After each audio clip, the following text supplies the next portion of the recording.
La plage de Daytona Beach a toujours été présentée comme la plage la moins chère du monde. C'est un endroit merveilleux pour les familles. Mais vers la fin des années 1980, la plage de Daytona a également une face cachée. Un monde beaucoup plus sombre, celui des gamins errants et d'un homme qui les manipule pour qu'ils fassent ce qu'il leur demande. Du moins, jusqu'à ce que l'un d'entre eux le séduise à son tour. Daytona Beach est divisé entre plusieurs petites bandes, ou communautés à l'époque, dont la communauté grecque. Ils forment une population très soudée de gens très travailleurs. Et cette communauté grecque s'est établie tout le long de la plage, ou presque, en tant que commerçants, avec des boutiques qui vendent des souvenirs, des t-shirts. Lisa et Costa Fotopoulos sont bien connus à Daytona Beach, comme un couple très sympathique et soucieux de sa communauté. Lisa et Costa forment vraiment un couple très en vue et populaire dans les années 80. Sur la promenade, tout le monde sait qui ils sont. Costa a grandi en Grèce, puis il est arrivé aux États-Unis pour poursuivre ses études universitaires. Lisa est née dans la famille Paspalakis, qui est une famille bien connue dans toute la région de Daytona Beach. Son père a quitté son vieux pays pour les États-Unis, où il a amassé un portefeuille assez impressionnant de biens immobiliers et d'entreprises.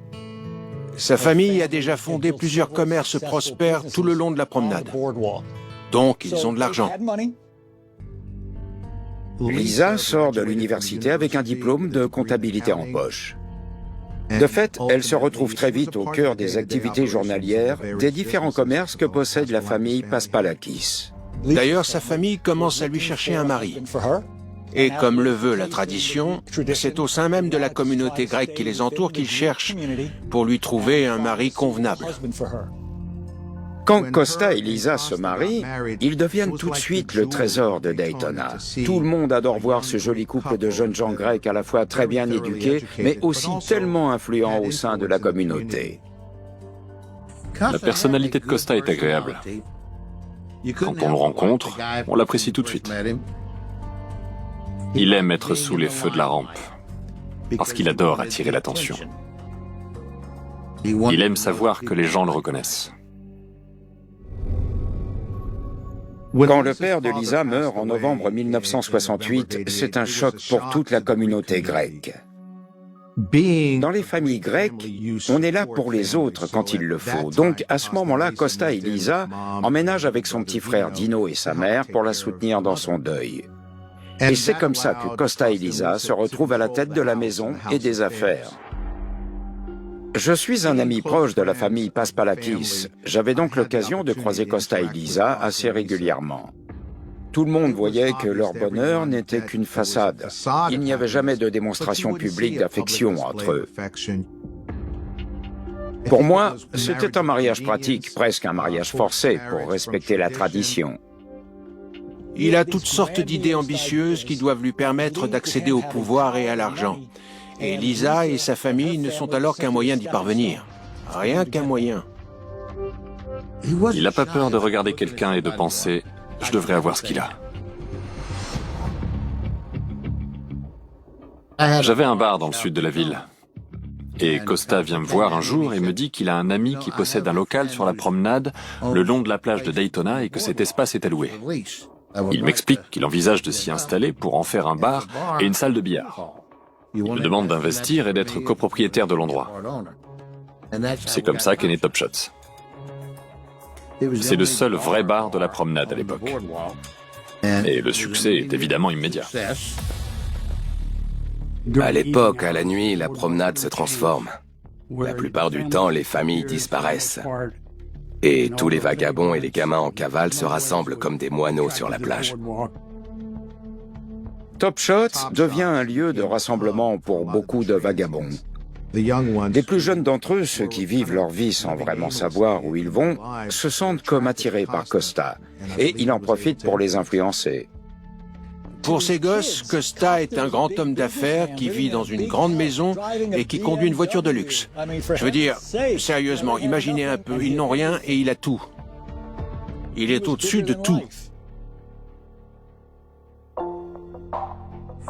Costa raconte à ses gamins qu'il est chef de commando, qu'il est un tueur à gages sous contrat, voire qu'il est un ninja. Le genre de bêtises qu'un adulte ne croirait jamais, voire refuserait d'écouter. Mais eux, ils se laissent avoir. Il semble que Costa soit devenu une sorte de joueur de flûte de Hamelin pour ces jeunes en manque de repères. Mais qu'est-ce que ça peut lui apporter à lui? Au milieu de l'année 1989, Deirdre Hunt arrive d'une petite ville du New Hampshire à Daytona Beach. Elle n'a pas d'argent et ne connaît personne. Elle a 20 ans à ce moment-là et elle n'a pas de boulot et pas davantage de chance. Et c'est là-dessus qu'arrive Deirdre Hunt, qui sort de la rue, jolie comme un cœur, avec une super personnalité, et qui dit avoir besoin d'un travail. Je lui demande ce qu'elle sait faire et elle me dit « tout ce que vous voulez ». Je dis « super, j'aimerais beaucoup que quelqu'un serve mes clients ». Et elle répond « banco ». C'est pour ça que je l'ai engagée. Et honnêtement, nos affaires ont tout de suite bondi de 50% parce que c'était un vrai petit escroc. Je ne sais pas vraiment comment le dire autrement, mais Deirdre a une personnalité assez effervescente. C'est une jeune femme brillante. Elle est très sensuelle. Très belle aussi, bien sûr. Et elle n'a aucun problème à montrer son corps en portant de petits maillots de bain ou des bikinis, alors qu'elle sert les clients au bar. Elle se fait beaucoup draguer au boulot. Et c'est évident que son physique plaît énormément à Costa. Elle a nulle part où aller. Donc je l'installe dans une chambre d'hôtel juste en bas de la rue. Costa me chope et me dit « c'est elle la femme de ma vie. Tu me la laisses ?» Quoi? Je dis « comme tu veux, paye son hôtel si ça te chante. » Et il me dit « super, je m'occupe de tout. » Ils sont très souvent ensemble, on les voit sortir ici et là, bref, dans tous les endroits où Lisa ne veut jamais aller avec son mari. Deirdre est tout le temps à son bras. Je pense que Lisa s'est rendu compte très tôt que son mari était distrait par quelque chose ou quelqu'un. À mon avis, elle a été très claire avec Costa quand elle l'a confronté, qu'elle lui a dit quelque chose du genre « Écoute, si tu me trompes, c'est terminé pour toi et tu n'auras droit à rien. Je te sors de ma vie, je divorce et tu perdras tout. » C'est à ce moment-là que les choses changent radicalement pour la ville de Daytona Beach, mais aussi pour la famille Paspalakis. Quelle est l'urgence? J'ai entendu des coups de feu dans ma maison. Il y a quelqu'un qui tire. Quel est votre nom, monsieur? Dino Paspalakis. On vous envoie quelqu'un. La sœur de l'homme qui appelle est blessée par balle. Au téléphone, on entend qu'il supplie la police de faire au plus vite. La police arrive rapidement et peut encore entendre les cris et les gémissements poussés par une femme qui se trouve à l'intérieur de la maison. On m'a tiré dessus! Au secours, on m'a tiré dessus! Un jeune homme finit par ouvrir la porte d'entrée et les policiers reconnaissent très vite Dino Paspalakis. Or, Dino est le frère de Lisa. Dino explique aux policiers que sa sœur Lisa vient de se faire tirer dessus dans sa chambre. Apparemment, en entendant les coups de feu, Costa lui a demandé d'appeler les secours. Il se précipite immédiatement à l'étage, où il trouve Costa Fotopoulos en train de serrer dans ses bras sa femme Lisa, qui saigne très abondamment d'une blessure à la tête. Costa raconte aux hommes qu'il était en train de dormir à côté de sa femme dans le lit et qu'il a été réveillé par un coup de feu.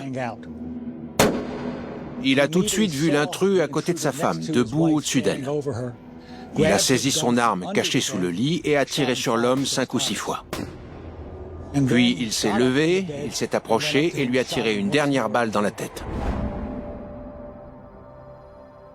Les policiers voient un jeune homme allongé par terre, face contre terre et baignant dans une mare de sang, une arme à ses pieds.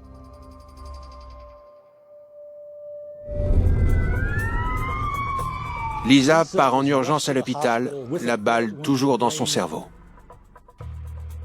On est tous très inquiets pour la vie de Lisa. On se demande si elle va survivre à ça. Costa s'approche de moi et me demande « Est-ce qu'ils vont m'arrêter? C'est lui qui a tiré sur ma femme. J'ai fait que défendre ma femme et ma maison. Ils peuvent pas m'arrêter pour ça. Il faut que tu les en empêches. » J'essaie de le rassurer en lui disant que s'il n'a fait que défendre sa femme et sa maison, il n'y a aucun risque qu'il soit poursuivi pour avoir tiré, et au contraire qu'il sera plutôt un héros.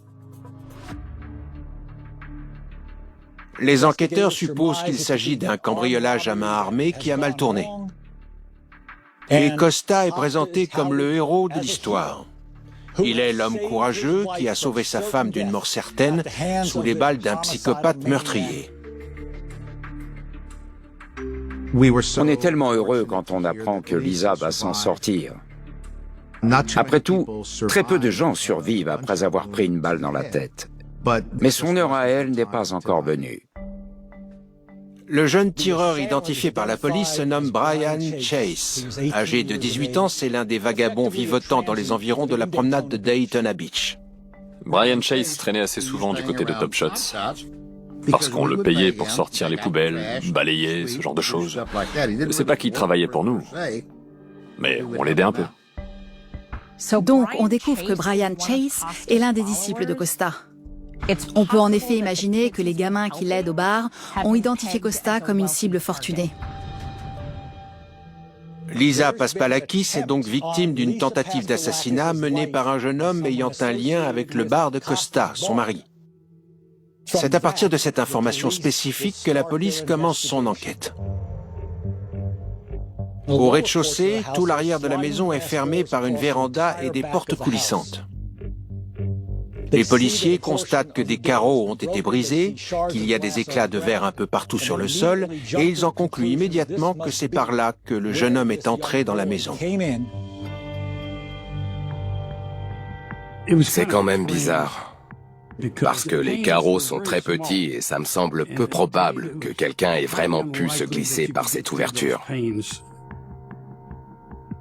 Sans compter que les bris de verre se trouvent à l'extérieur de la maison. Quand on casse du verre, les éclats vont partir vers l'intérieur de la zone dans laquelle on essaye d'entrer. Et dernière chose, le supposé cambrioleur est entré dans la maison et a monté les escaliers vers la chambre, en ignorant tout un tas d'objets de valeur. Pour moi, il y a quelque chose d'étrange. On parle d'un cambrioleur qui, au lieu de cambrioler, monte à l'étage, va jusqu'à la chambre la plus éloignée et tire sur la personne la moins menaçante des deux qui se trouve de l'autre côté du lit par rapport à lui. Ça n'a vraiment aucun sens. La logique voudrait que le voleur tire sur l'homme, d'ailleurs plus proche de la porte. Tout ça, ça fait plusieurs petites choses qui ne collent pas. Et puis, vers le 7 novembre, les forces de l'ordre reçoivent un appel d'une source anonyme. Et c'est là que l'enquête prend un tour un peu particulier. Police secours, quelle est l'urgence? Je sais pas trop, on m'a dit qu'un type est entré dans la maison d'une dame, qu'il a tiré sur elle et que le mari de la dame est arrivé et a abattu le premier mec. On m'a proposé de l'argent pour tuer cette femme. Elle s'appelle Lisa, voilà ce que je sais. Qui vous a proposé de l'argent? Une fille, une certaine Deirdre Michelle Hunt. Elle a une liaison avec ce mec-là, le propriétaire de Top Shots, sur la promenade. Deirdre Hunt a-t-elle joué un rôle dans cette tentative de meurtre? La police va peut-être devoir se pencher sur la petite protégée de Costa. Deirdre grandit à Manchester, dans le New Hampshire. Malheureusement pour elle, sa mère est bipolaire. Elle est maltraitante. La petite Deirdre est victime d'attouchement à l'âge de 7 ans et est victime de viol alors qu'elle en a 11. Elle a vécu une enfance extrêmement traumatisante dont elle n'a jamais pu se défaire où qu'elle soit allée par la suite. Il n'est pas rare qu'un enfant ayant subi des violences tombe ensuite sous la coupe d'un prédateur. Malheureusement, toute personne ayant été aussi brutalement traumatisée dans sa jeunesse est condamnée à garder de graves séquelles psychologiques et émotionnelles à l'âge adulte. Elle n'a pas eu une vie facile, mais elle est forte. Elle finit par quitter Manchester, dans le New Hampshire, pour l'herbe plus verte et le temps plus chaud de Daytona Beach. Quand Deirdre arrive à Daytona, elle cherche à prendre un nouveau départ, à faire table rase du passé. Elle veut découvrir un nouvel environnement, d'autres personnes. Et c'est là-dessus qu'elle se retrouve à Top Shots et qu'elle fait la rencontre de Costa Fotopoulos. Lorsque les forces de l'ordre apprennent la liaison de Costa et Deirdre, c'est elle que les policiers vont arrêter en premier. Deirdre Hunt veut nous dire tout ce qu'elle sait. Mais elle veut aussi qu'on lui donne des garanties. Je lui dis, il paraît que tu as envie de parler? De quoi tu veux qu'on parle? Elle me regarde et me dit, je ne sais pas quoi faire. Si je parle, Costa va me faire du mal. Elle est assise et quand elle me regarde par-dessous avec ses grands yeux, je sens qu'elle essaye de m'attirer vers elle. Et je comprends tout de suite que c'est une séductrice. Je lui dis que la seule chose que je peux lui promettre, c'est de l'écouter. Et un peu comme un barrage qui cède d'un coup, elle se met à me raconter toute l'histoire. Dites-moi comment vous avez rencontré Monsieur Fotopoulos. Je l'ai rencontré et très vite après, on a commencé à se voir un peu. On allait courir sur la plage, où on sortait ensemble. Il m'achetait des vêtements. On a fini par coucher ensemble. Vous l'avez rencontré il y a longtemps? Je dirais que ça remonte à il y a 3 mois et demi. Au début, on était juste amis, en quelque sorte. Et puis c'est plus ou moins devenu une sorte d'arrangement pour dormir. Et puis maintenant, c'est une liaison, parce qu'il dit qu'il m'aime. Pendant son interrogatoire, je trouve que Deirdre se montre très précise pour nous décrire la relation qu'elle entretient avec Costa. Elle sait parfaitement qu'il est marié avec Lisa, et pourtant, elle n'a pas l'air d'avoir un problème avec ça. Ils ont des projets d'avenir ensemble, et l'un de ces projets, c'est de se débarrasser de Lisa, pour pouvoir se marier à un moment. Est-ce qu'il a parfois projeté avec vous l'idée de faire tuer sa femme par quelqu'un, voire de tuer sa femme lui-même? Oui, je l'ai entendu dire ça, qu'il voulait la tuer. Il voulait la tuer parce qu'il sait qu'elle a 2 contrats d'assurance vie, dont un qui monte à $100 000 et un autre de 250 000. Sauf que dans le cas d'un meurtre, ça double, donc ça aurait fait $700 000 en tout. C'est cet interrogatoire en particulier qui fait prendre à l'enquête un virage à 90 degrés. À ce moment-là, Costa passe du statut de héros à celui de suspect principal de la tentative de meurtre de sa femme. Et surtout, c'est là que tout bascule pour de bon. Deirdre Hunt dit aux policiers que c'est elle qui est allée recruter Brian Chase. Le plan était simple, elle lui a dit « Moi, je te file $5 000 et toi, tu prends ce revolver de calibre 22 et tout ce que tu as à faire, c'est de rentrer chez Lisa comme si tu étais un cambrioleur et de la tuer. C'est maintenant ou jamais. » Et je lui ai dit qu'il devait le faire, que c'était ce que voulait Costa. Et c'était vrai en plus, c'était ce qu'il voulait le plus au monde. Il donnait tout. Je ne pouvais pas savoir ce qu'il allait faire. Il devenait fou, je crois. Mais à nouveau, cet homme est complètement... Il était fou, il voulait la voir morte. Donc il a expliqué à Brian comment rentrer dans la maison par la fenêtre. Et puis... il lui a dit d'entrer, de monter à l'étage. Que sa chambre était à gauche. D'entrer là et que sa femme dormirait de l'autre côté du lit. Qu'il n'avait qu'à lui mettre le pistolet sur la tempe et à tirer. 3 ou 4 fois. À l'arrière de la tête ou sur le côté, peu importe. Qu'il tire 3 ou 4 fois, qu'il vide le réservoir, facile. Au final, il y avait 5 balles en tout dans le flingue. Donc il n'aurait pas pu faire plus. Mais... quand Brian a essayé d'entrer dans la maison, il n'a pas réussi, parce que c'était du plexiglas. Il a tapé tellement fort qu'une lumière s'est allumée. Les voisins sont sortis et il a filé. Ok. Et puis le vendredi d'après... Quoi? Le vendredi... Moi, j'avais parlé à Costa ce jour-là, pendant la journée, vous voyez? Parce que je savais pas ce qui s'était passé. Et Costa m'a dit qu'il avait entendu Brian taper, et que donc il allait casser la fenêtre lui-même. Il devait essayer le soir si la belle-mère ne se pointait pas. L'idée, c'était d'ouvrir la voie à Brian pour qu'il puisse entrer. Oh, et d'ailleurs, il devait aussi déverrouiller la porte qui menait des escaliers de la cave jusqu'à l'intérieur de la maison. Donc ce jeune garçon naïf et sans aucune expérience tente plusieurs fois de s'introduire dans la maison et il échoue. La première fois, il essaye de jeter une brique dans la vitre, mais ça ne marche pas. La deuxième, il a peur d'un détecteur automatique de mouvement qui s'allume à cause de lui. La troisième fois, c'est celle où ils mettent enfin en scène l'effraction. On a dit à Brian que le plan, c'était qu'il tire, qu'il attrape 2-3 bijoux et qu'il sorte par la porte d'entrée pour que l'alarme s'enclenche et que la police mette du temps à arriver. Et comment il devait être payé? Il devait pas l'être, c'était pas prévu qu'il vive. Et vous le saviez? Costa me l'avait dit. Il avait prévu de le tuer depuis le début. Il disait que pour faire croire à un vrai cambriolage, il fallait une victime. Que ça le ferait passer pour un héros, ou je sais pas.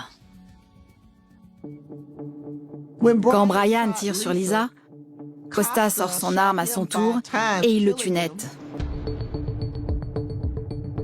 Brian ne pourra jamais réclamer ses 5 000 $ ni aller trouver la police. C'est un plan à la fois machiavélique et parfaitement atroce. Mais Deirdre raconte tout ça d'un ton impassible. Est-ce qu'elle se rend compte à quel point c'est monstrueux? Et alors qu'elle nous raconte tout ça, tout à coup, elle nous sort « Oh, et d'ailleurs, Costa et moi, on a aussi tué ce garçon dans la forêt il y a quelques semaines. » Honnêtement, à ce moment-là, j'aurais pu tomber de ma chaise. Parce que je ne sais pas à quoi je m'attendais, mais c'était pas du tout à ça. D'un coup, elle commence à me raconter toute l'histoire de l'assassinat du jeune Mark Kevin Ramsey. Costa travaillait avec Kevin au bar, et je sais qu'il était très en colère contre lui. Il voulait qu'il meure, lui aussi. Kevin Ramsey est un jeune homme de 19 ans originaire de Caroline du Nord. C'est un vagabond, mais tout le monde le connaît dans le coin. Et il travaille aussi pour Costa Photopoulos à Top Shots. Il est passé nous chercher en voiture avec Kevin. Il a dit qu'on devait aller faire un genre d'initiation. Deirdre Hunt se rapproche de Kevin Ramsey et lui dit que Costa et elle sont membres d'un club. Et il lui propose de les rejoindre en suivant un genre d'initiation. Ils disent « On t'emmène dans la forêt, on t'attache pour de faux à un arbre et on tire devant tes pieds. Si tu tiens le coup, tu rejoins le club. » Et bien sûr, face à cette jeune femme superbe et très sensuelle, il se laisse convaincre et accepte de s'embarquer là-dedans. Il se laisse attacher à l'arbre de son plein gré en pensant qu'ils ne vont tirer qu'en direction de ses pieds. Costa m'a tendu un calibre 22 avec un silencieux sur le canon. Et il est parti vers la gauche. Il a récupéré la caméra et il m'a dit « Tu prends le flingue et tu le tues. » Et j'ai pas su quoi faire. À ce stade, j'étais terrifiée, je ne savais pas quoi dire. Il aurait été capable de me tuer, de le tuer et de s'en aller. Est-ce qu'à ce moment-là, Deirdre a véritablement peur de Costa, bien qu'il affirme être amoureux d'elle? Est-ce qu'elle pense vraiment qu'il pourrait la tuer si elle le contrarie? Mais elle sait de quoi il est capable, donc elle doit avoir de bonnes raisons de le croire. Racontez-nous. Je lui ai dit... Je crois qu'à un moment, j'ai dû... Quand il vous a dit de... De le tuer, bah je l'ai tué. Combien de balles? J'ai tiré 3 coups dans sa poitrine et un dans la tête. Dans la tempe gauche. J'ai tiré juste là. On est resté cloués sur place. La police était en plein dans une enquête et un autre meurtre leur tombait sur les bras. À ce moment-là, on est tous sidérés qu'elle ait balancé une nouvelle pareille. Mais surtout qu'elle l'ait dit comme si de rien n'était. Et puis elle donne tous les détails de ce qui s'est passé. Et elle accepte carrément de nous emmener sur la scène de crime. Vous dites que vous acceptez de coopérer et d'aller chercher le corps, c'est ça? Oui. Quand les policiers arrivent sur les lieux, ils sentent immédiatement l'odeur d'un corps en décomposition. Ils s'enfoncent dans la forêt et après quelques recherches, ils trouvent un corps en putréfaction qui pourrait bien être celui d'un jeune homme. Le corps est attaché à un palmier qui est lui-même un peu penché. Et il a basculé vers l'avant avec le temps en s'affaissant. Mais dessus, on retrouve les marques de 3 balles dans la poitrine et celle d'une large blessure sur le côté de la tête. Les restes ne peuvent finalement être identifiés que par empreintes dentaires et s'avèrent bien être ceux de Mark Kevin Ramsey.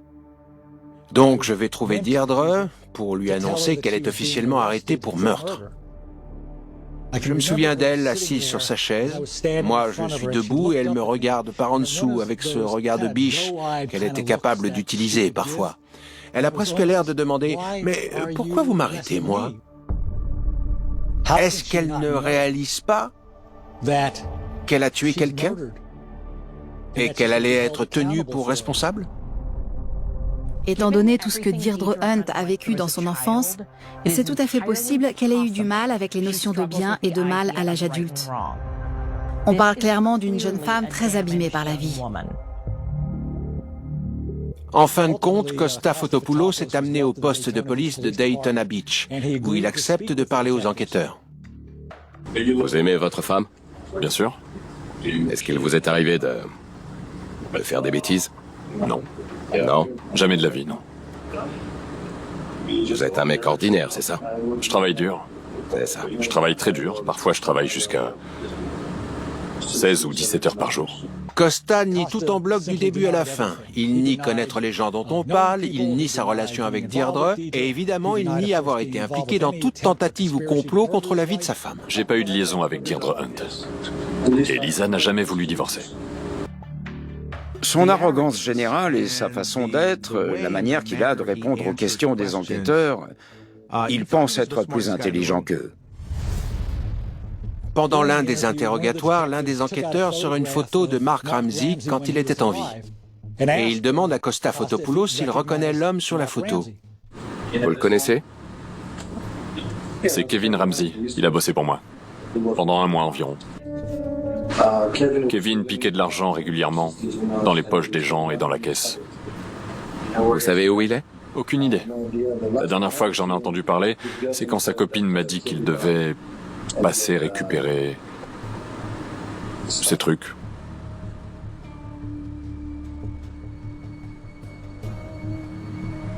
C'est quoi? C'est Kevin aujourd'hui. Ce qu'il en reste. Ça lui ressemble pas trop. Vous êtes sans pitié, c'est ça? Je suis pas sans pitié, non. Quand bien même Costa clame son innocence à qui veut l'entendre, à ce stade, on a suffisamment de preuves pour le faire arrêter. En menant l'enquête, on commence à comprendre à quel point le mariage de Costa et Lisa battait de l'aile. Ce qui s'est passé, c'est que le 26 octobre précédent, alors qu'elle est au téléphone avec une amie, Lisa apprend que Costa la trompe avec Deirdre Hunt. Moi, je le dis à ma femme. Et c'est ma femme qui va ensuite le répéter à Lisa. Et quand Lisa dit à Costa qu'elle est au courant et le menace de divorce, Costa comprend qu'il risque de tout perdre. C'est là qu'il commence à réfléchir et à se dire que la seule façon d'arranger ça, c'est de la tuer. Pour ma part, je trouve que ça explique l'empressement qu'on voit chez Costa à planifier et à exécuter le plus rapidement possible l'assassinat de sa femme. Il ne voulait pas perdre la base de pouvoir qu'il avait créée grâce à l'empire commercial de sa famille.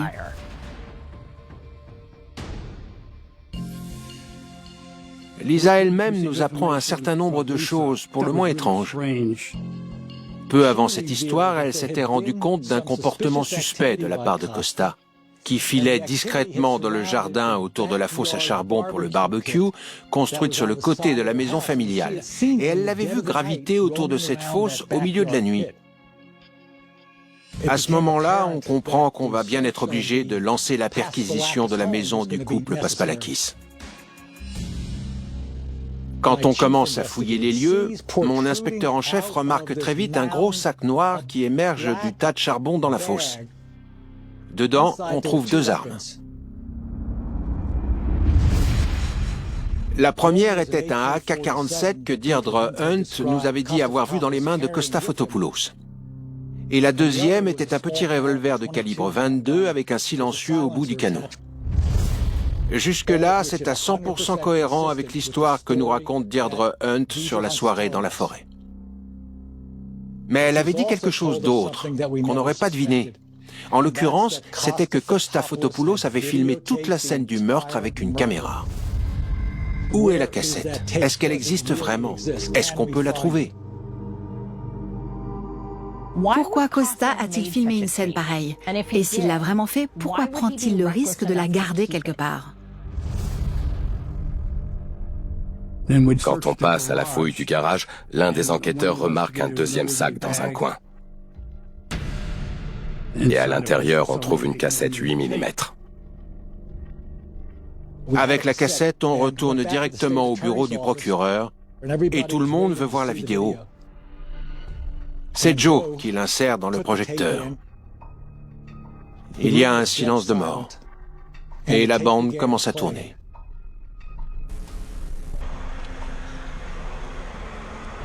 Ça marche? La seconde qui suit, tout le monde reconnaît la voix de Deirdre au moment des faits. Ne mets pas la lumière dans les yeux.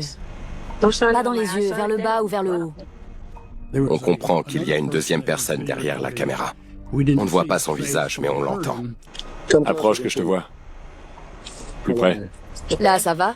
Puis la caméra tourne pour nous montrer un homme, qu'on sait maintenant être Mark Kevin Ramsey, attaché à un arbre, avec les mains derrière le dos. Ce n'est pas un film, ce n'est pas une reconstitution. C'est réellement Deirdre Hunt en train d'assassiner de sang-froid Mark Kevin Ramsey. Ok. Deirdre sort de sa poche son arme avec le silencieux, et sans hésiter, elle fait feu 3 fois dans sa poitrine. On le voit immédiatement hurler de douleur, voire même d'agonie. Elle se rapproche et avec sa main gauche, elle vient attraper le côté droit de son visage en passant la main dans ses longs cheveux, tire vers le bas, pose le canon sur sa tempe droite et elle tire une dernière fois en lui faisant sauter le cerveau. La cassette s'arrête là. Dans la pièce, personne ne bouge. On ne sait pas quoi dire ni quoi penser. Sincèrement, ni moi ni les autres n'avions jamais vu quelque chose comme ça. Au cours de ma carrière, j'ai vu beaucoup de choses atroces et autant de victimes de crimes. Mais je dois dire que le film de la mort de Kevin Ramsey était assez dérangeant. C'est une vision de cauchemar, un cauchemar qui me hantera. À ce moment précis, je comprends que mon seul but dans la vie doit être de les faire déclarer coupables et condamnés à mort. Être coupable à tous les chefs d'accusation pour homicide. Mark Kevin Ramsey, Brian Chase, la tentative de meurtre contre Lisa Fotopoulos. Cette chose que j'ai été forcée à faire. Et puis à nouveau forcée à regarder. C'est la chose la plus affreuse, répugnante et monstrueuse que j'ai jamais vue de toute ma vie. Elle plaide coupable de tous les chefs d'accusation en espérant ainsi échapper à la peine de mort. Mais au bout du compte, la Cour la condamne à la chaise électrique. Costa Fotopoulos, lui, décide de plaider non coupable. Je n'ai rien fait, je ne suis pas impliqué, je ne suis qu'une victime innocente. C'est comme ça que le 8 octobre 1990, le procès de Costa Fotopoulos commence. Pour Lisa, c'est le moment de prendre la parole. Et le témoignage qu'elle fait devant le jury est assez accablant pour l'accusé, parce qu'il plante véritablement le décor dans lequel se sont joués les meurtres de Costa et ce qui l'a motivé. Comment elle a découvert son infidélité, la liaison qu'il entretenait avec Deirdre, et le moment où elle l'a mis face au fait accompli en lui disant que tout était terminé, qu'il n'aurait rien dans le divorce et qu'il pouvait faire ses valises. Et si je l'avais quitté, comme j'en avais déjà l'intention, bien sûr, l'argent était à moi et je serais partie avec le tout. C'est pour cette raison qu'il s'est empressé d'essayer d'éliminer tous les témoins, de détruire toutes les preuves, et puis finalement même de faire tuer Lisa, évidemment, dans le but de toucher l'argent de son assurance vie et potentiellement de devenir l'un des héritiers de l'empire Paspalakis. Deirdre Hunt est appelée à témoigner. Et quand elle se présente devant la cour, cette jeune fille, toujours très belle, fascine le jury tant par sa beauté que par son témoignage. Elle ne présente que des arguments convaincants et accablants à l'encontre de Costa Fotopoulos. Elle le dépeint comme la vraie tête pensante ou le chef d'orchestre de toute cette série de meurtres. Je n'ai pas arrêté de me demander encore, et encore, et encore depuis que tout a commencé. Si j'aurais pu agir différemment à n'importe quel moment.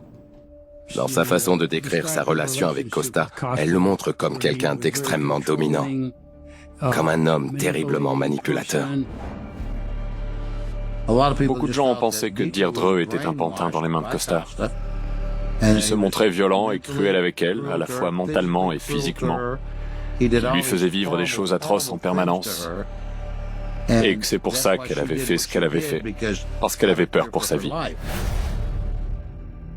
Pendant le procès, Deirdre Hunt ne se décrit que comme la pauvre victime de Costa. Elle raconte qu'il l'a menacée, qu'il l'a maltraitée physiquement et psychologiquement. Il y a clairement de la manipulation à l'œuvre des deux côtés. Mais Costa voulait se débarrasser de Lisa au plus vite, et visiblement, il avait aussi des raisons de vouloir la mort des autres. Au cours du même procès, on voit aussi arriver un certain nombre de preuves concernant une entreprise de contrefaçon de monnaie. Mark Kevin Ramsey n'était pas qu'un simple employé à Top Shots. Il avait vu Costa Fotopoulos utiliser de la fausse monnaie. Et il avait approché Costa avec l'idée de le faire chanter. C'est pour ça que Costa s'est dit qu'il pouvait faire d'une pierre deux coups. En éliminant Mark Kevin Ramsey, mais en faisant faire le sale boulot à Deirdre Hunt de façon à pouvoir utiliser la preuve pour l'obliger à faire tout ce qu'il pourrait lui demander à l'avenir. Vers 3 heures du matin environ, le 20 octobre 1989, Costa avait conduit Deirdre et Kevin dans une zone boisée à plusieurs kilomètres de Daytona Beach, le long de l'autoroute 95. Comme il le lui avait demandé, elle avait tiré 3 balles dans la poitrine de Kevin Ramsey, puis une balle dans la tête. Et d'après son témoignage, pendant tout ce temps, Costa la filmait et lui disait ce qu'elle avait à faire, tout en la tenant en joue avec un AK-47 pour s'assurer qu'elle aille au bout. S'il filme toute la scène, c'est pour que la cassette garantisse le silence de Deirdre. Parce que dessus, on peut la voir tuer quelqu'un de sang-froid sans que Costa lui-même apparaisse devant l'objectif. Costa donne l'impression de jouer une partie d'échecs à lui tout seul. On voit comment il manipule tous les autres joueurs.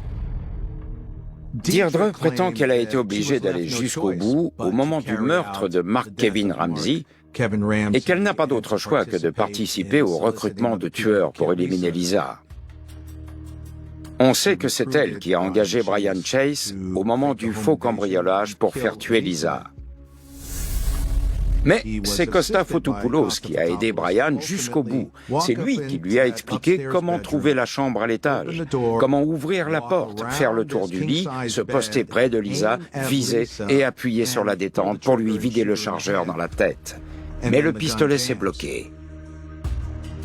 Costa Fotopoulos est un homme diabolique et totalement déviant, mais malgré tout, il est intelligent. En tuant le gamin sur le coup, il s'épargne d'avoir à le payer. Je me souviens que juste après l'histoire avec Brian, je lui demande s'il sait qui c'était et il me dit « Je sais pas, mais je l'ai tué ». 15 minutes après, il revient me dire que c'était Brian Chase. Attends, tu savais pas qui c'était quand tu lui as tiré dessus en le regardant dans les yeux? C'est quoi cette histoire? Et le jour où j'ai témoigné à la barre au procès de Costa, je dirais que l'un des trucs qui a vraiment retenu l'attention du jury, c'est que quand Costa était chez moi le jour même où il a tiré sur Brian Chase, au moment où je lui ai demandé pourquoi il avait tué ce pauvre gamin, il m'a regardé droit dans les yeux et il m'a dit « Parce que les morts racontent pas d'histoire ». Et en disant ça, il avait l'air fier du chat qui vient de boulotter le canari. Sérieux, tu viens de tuer quelqu'un. Pourquoi t'as l'air aussi heureux? Costa se défend seul au procès, sans avocat. Et il nie tout en bloc. Si elle ose se montrer ici devant moi, je l'étrangle de mes propres mains pour ce qu'elle a fait à ma femme et à moi. D'après Costa, aucune preuve matérielle n'est avérée. Tout n'est que complot. Il n'a rien fait de mal. Et que d'ailleurs, il était tout à fait dans son droit en tirant sur Brian Chase, qui s'était introduit chez lui pour assassiner sa femme. Et que, puisqu'on en parle, il ne regrette pas du tout de l'avoir fait. Il va jusqu'à dire, si vous entriez chez moi comme ça, je vous tuerai aussi. La preuve la plus accablante dont on dispose, c'est la vidéo du meurtre, dans les bois, où on voit Kevin Ramsey mourir en direct. Mais il faut qu'on puisse prouver que la voix qu'on entend donner les instructions à Deirdre Hunt est celle de Costa Fotopoulos. Approche que je te vois. Donc je vais faire un tour dans l'entourage de Costa et je fais écouter la cassette à 6 personnes de la communauté qui identifient tout l'homme qui parle dans la vidéo comme étant Costa. Ok. Je connais sa voix par cœur. Dans les 8 ou 10 extraits qu'on m'a passés, je l'ai reconnu sans aucune hésitation. Garder la cassette avait toujours été un pari risqué pour Costa. En l'occurrence, il s'est avéré que c'était sa vie qui était en jeu. Le 25 octobre 1990, le procès prend fin et, après délibération, le jury rend son verdict. Costa est reconnu coupable de 2 chefs d'accusation de meurtre avec préméditation, de tentative d'homicide volontaire sur la personne de Lisa Fotopoulos et de complot en vue de commettre un homicide volontaire. La sentence de la Cour, c'est la mort sur la chaise électrique. Ce que nous ignorions à l'époque, mais qui est sorti publiquement après la condamnation à mort de Deirdre Hunt, c'est que son avocat avait vendu son histoire à plusieurs tabloïds du pays. Et il avait également reçu un chèque de 5 000 $ de la part d'un de ses journaux. Je ne sais plus lequel, parce qu'il les avait autorisés à interviewer sa cliente. Le problème que ça posait, c'était que toute cette affaire s'était passée avant son plaidoyer, avant sa condamnation à mort par le tribunal, et que par conséquent, on était obligé d'envisager la question du conflit d'intérêts entre son avocat et Deirdre. L'État fait donc face à un dilemme de taille. En faisant cela, son avocat a violé son serment, l'obligation de secret professionnel qui le liait à sa cliente. Il n'aurait pas dû être autorisé à la représenter pendant le procès. En 1995, 5 ans plus tard, la peine de Deirdre Hunt est rejetée en appel. Le nouveau procès la déclare de nouveau coupable, mais sa peine est réduite à la perpétuité sans possibilité de libération conditionnelle. Je ne peux qu'espérer que Deirdre Hunt passera sa vie en prison et y mourra. En ce qui concerne Costa Fotopoulos, avec un peu de chance, j'assisterai à son exécution avant de mourir moi-même. Je n'ai pas de plus grand souhait ni de plus grand espoir que de le voir puni. Lisa est remariée et très heureuse dans sa vie. Elle est passée à autre chose. Elle est très heureuse d'être en vie. Elle profite de chaque instant avec son nouveau partenaire et je suis très heureux pour elle. Il y a quand même une fin heureuse. La balle est toujours enfouie dans sa tête, et c'est un rappel constant de la tragédie qu'elle a vécue quand elle était plus jeune. Elle l'a littéralement dans la tête tous les jours.